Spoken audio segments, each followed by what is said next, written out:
Tô aqui com um levantamento, só escândalos envolvendo PT desde 2001. Toninho do PT, prefeito de Campinas, assassinado. Celso Daniel, 2002, banestado. 2003. Caso Valdomiro Diniz, 2004. Caso dos Correios, 2005. Pô, tem até dois no mesmo ano. Mensalão, 2005. Escândalo dos Aloprados, 2006. Caso Francenildo, 2006. Operação Navalha, 2007. Caso Bancop, 2008. Caso dos Cartões Corporativos, 2008. 2009, Refinaria Abreu e Lima, 2010. Caso Erenice Guerra, 2011. Escândalos em série de ministros, 2012. Operação Porto Seguro, 2013, pedaladas fiscais, 2014, Petrolão, 2015, o João Vacari, 2016, Delcídio do Amaral, 2016, impeachment da Dilma, 2017, o triplex do Lula, 2018, prisão do Lula, 2019, Antônio Palocci, e por aí vai. Toninho do PT. Bom, Toninho do PT é um dos políticos mortos antes da eleição do Lula. Ele morre na véspera do 11 de setembro de 2001. Portanto, as redações todas prontas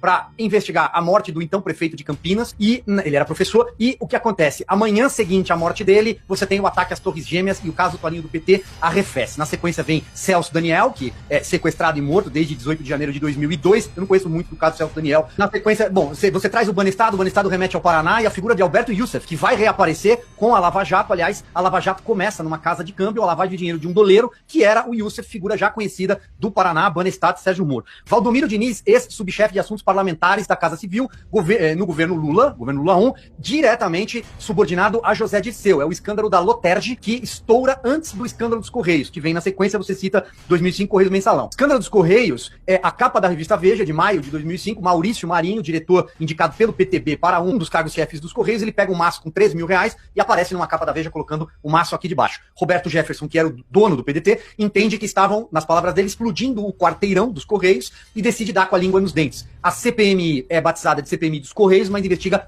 o Mensalão, porque o Jefferson entrega, num 6 de junho de 2005, era uma segunda-feira, capa do jornal Folha de São Paulo, governo Lula pagava Mensalão, diz Jefferson. E ele começa, aquela primeira da série de entrevistas, ele dá duas grandes entrevistas, a segunda ele entrega mais detalhes sobre o Carequinha, o Marcos Valério e a SMPIB e as agências, e o Brasil descobre o Mensalão. Você traz os aloprados em 2006. O escândalo dos aloprados acontece na véspera da eleição de 2006 e, aliás, chacoalha um pouco aquela eleição modorrenta, que é a eleição do Lula contra o Alckmin. O Alckmin consegue ter menos votos no segundo turno do que no primeiro, justamente por conta do dossiê dos aloprados. Os aloprados eram petistas que trabalhavam ali, ligado às campanhas, principalmente do Aloysio Mercadante, então senador candidato ao Palácio dos Bandeirantes, ao governo de São Paulo, e esses aloprados produzem dossiê contra o Serra, na época, contra o Alckmin, e a montanha de dinheiro, a foto vai parar no Jornal Nacional, e é um dos fatores que desestabiliza e força um segundo turno, mesmo com o Lula coalhado pelas investigações do Mensalão. E também importante lembrar que essa eleição, ela acontece num clima muito ruim no Brasil por conta do acidente do voo da Gol, na véspera do primeiro turno, Gol 1907, um dos maiores acidentes aéreos e uma das maiores tragédias do Brasil. Você vem pro caso Francenildo. Francenildo é o caseiro, é o cara que derruba, na capa da revista Época,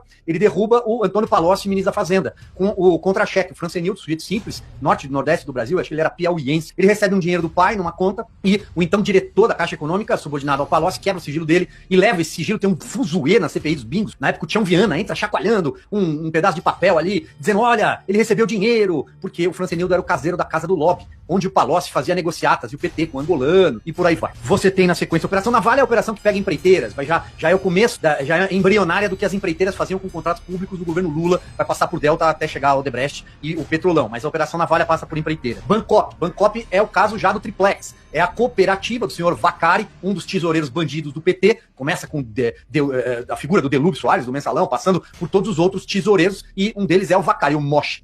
Na lista da Odebrecht ele era o Moche, ele usava mochila. E o Pichuleco, ele foi pego numa das fases da Lava Jato, a operação Pichuleco. Pichuleco era a forma como ele cobrava dinheiro. Tem Pichuleco? Dá o dinheiro. Abreu e Lima é a refinaria, uma das maiores roubalheiras da Lava Jato, a refinaria de Abreu e Lima. Caso Erenice Guerra. Erenice, braço direito da Dilma Rousseff, é o dossiê da Erenice, faz dossiê contra tudo, até o governo Fernando Henrique. A Erenice tiveram de colocar ela debaixo de alguma gaveta ali, esconderam a Erenice, ela sumiu. Nunca mais apareceu. Mas era a senhora que ficava na antessala da Dilma Rousseff e fazia os dossiês. Ela era produtora de dossiês contra adversários políticos. Escândalo dos ministros 11, 12 por aí vai, é aquela faxina obrigatória, porque quando a gente fala faxina, dá a impressão que a Dilma Rousseff teve de demitir aquela sequência de ministros, foram 7, 6 deles por conta de desvios e suspeitas de roubalheira, mas foi uma faxina obrigatória, começa a cair todo mundo. Tanto que você vai emendar com o que você fala de cartões corporativos aqui. Cartões corporativos é o escândalo que também derruba ministros. Tinha o Orlando Tapioca Silva, né, que passou o cartão corporativo para comprar tapioca, e a Matilde Ribeiro, lembra?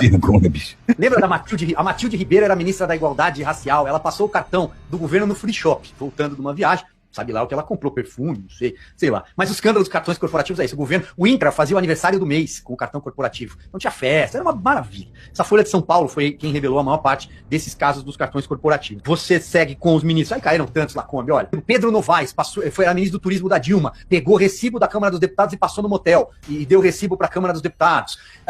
O Wagner, que aliás Wagner Rossi, que é pai do Baleia Rossi, líder do PMDB, era ministro da Agricultura, pegou helicóptero com quem não devia, fornecedor do ministério. Você teve o Tapioca, que eu citei que era ministro do esporte, tem o próprio Nelson Jobim também sai mal naquela época do ministério, o Palocci cai do ministério da Dilma, da Casa Civil, porque roubou o caixa 2 do próprio PT, você tem o ministro Alfredo Nascimento, que cai também na área, ele é do Amazonas, olha, é uma sequência de ministros todos em efeito dominó.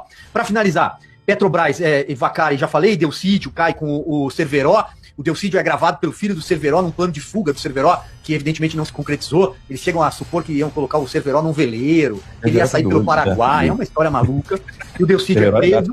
Bom, para terminar com o impeachment da Dilma, a história que todos conhecemos, eu acho que passei por todos aqui. Operação Porto Seguro. Bom, a Operação Porto Seguro era também sobre venda de licenças, que era para licenças para obras e meio ambiente, passa pela Rosemary Noronha, a amante do Lula. Opa, aquela que viajava com o Lula quando a dona Marisa não podia ir. Aqui, Não, por que eu queria que você falasse um pouquinho disso tudo? Porque para as pessoas entenderem, cara, que o PT não falha, né? Todo ano tem falcatrua, todo ano tem escândalo. Mas vai aumentando, né? Não, sempre. Vão escalando. É um negócio de louco, cara.